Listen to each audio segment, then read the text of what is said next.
World War I. Arguably one of the most bloody conflicts of all time. Thousands upon thousands of young men fighting for mere feet of land as they run headfirst into swarms of bullets and hellfire, only to fall and be walked back over by other young men doing the exact same thing. Young men who were subject to the most unbearable and character-crushing environments known to man, only to be told, if you don't go over the top to almost certain death, then you will be shot by your own officers for desertion. The stress and anguish these young men must have felt must have been astronomical. Therefore, it is understandable that when fighting on the front line of hell, the odd strange sighting stops them in their tracks. Here are a few stories from World War I.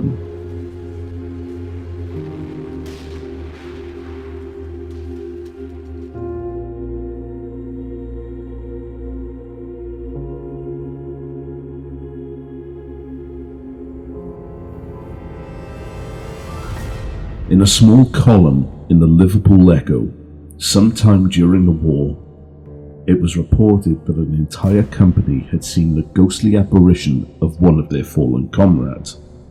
During a battle the day before, the colonel of the company had been nearby when a grenade came over the top of the trenches and had blown his arm off.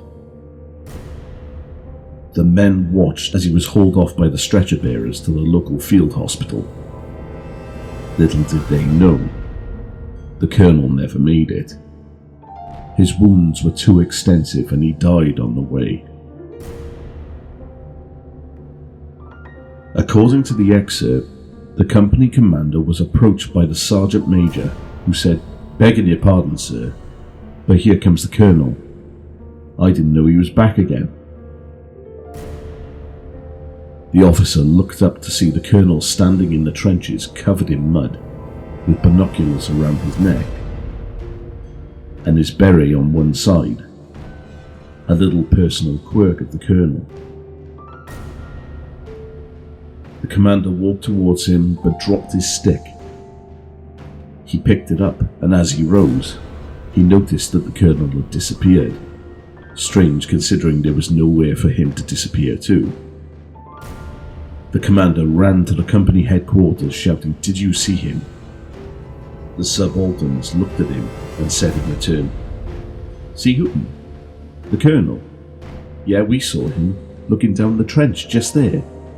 We looked at him for fully a minute, and suddenly he was not there. Can't make it out at all. Thought he was in the Dardanelles. Besides, all the men saw him too. And I don't know whether you noticed, but he had both arms."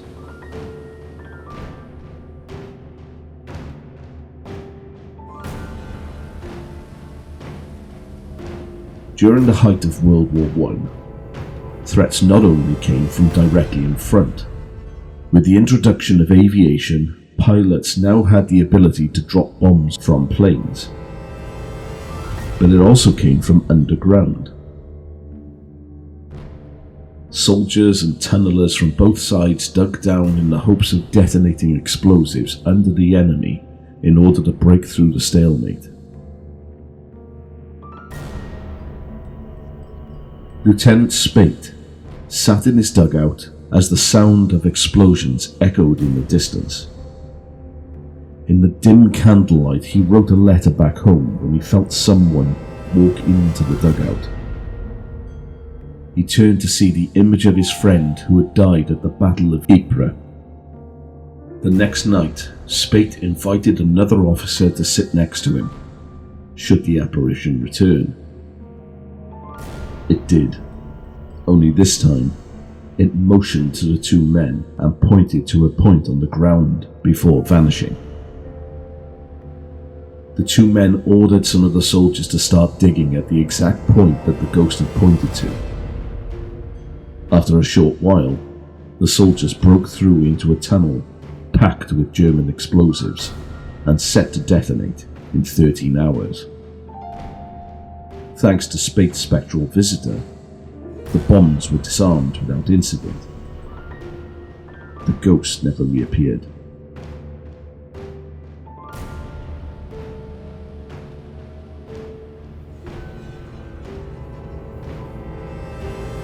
The airmen of World War I were an incredibly brave bunch. In my opinion, they must have had brass bollocks to get up in those planes.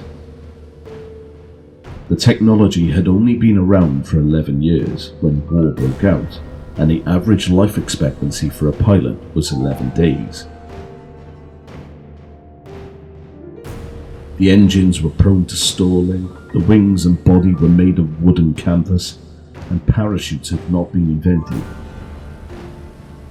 If you were hit, even by the handheld weapons down on the ground, if the shot didn't pass through the canvas and kill you outright, the chances were the canvas would tear apart from the stresses and you would plummet to the ground. The pilots knew this and still chose to step foot in these death traps. One thing that wasn't as expected was to die before stepping into the cockpit. In 1918, as the war was coming to a close, the members of Goddard's squadron assembled to launch an attack when tragedy struck. Freddie Jackson, an RAF aeroplane repair technician, was caught by a propeller. Although he was rushed to a hospital in Sheffield, he was pronounced dead on the scene.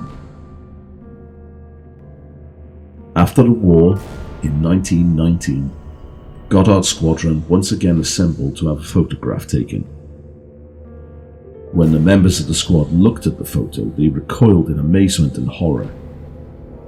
Behind one of the pilots, the partially transparent face of Freddie Jackson could be seen looking directly at the camera and smiling, when the rest of them were serious. The pilots recognized him instantly. It was the exact spot where the propeller had taken his life. Well, that's all from us here at Dark Entertainment. I hope that you've enjoyed the episode. And if you have, be sure to hit the subscribe button and the bell icon for all notifications. But also make sure that you give it a big thumbs up, as that will help the channel grow. If you wish to contact me, feel free to leave a comment down below, or you can find me on X or Facebook.